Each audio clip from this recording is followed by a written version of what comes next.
kasi nasa Israel. Ano po, sa spring dito ako doon.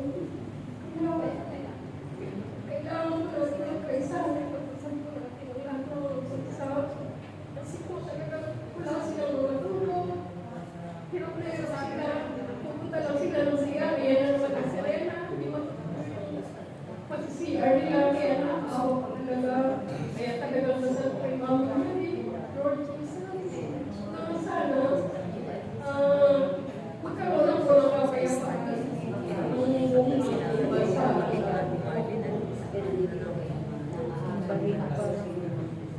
Kaya alam ko naman na hindi tayo pabayaan dahil tayo po ay mga anak sa Diyos, hindi na tayo pabayaan na mangyari ang mapakapakal sa ating mga mahal sa buhay. Ako ay nakatiwala talaga sa ating mahal na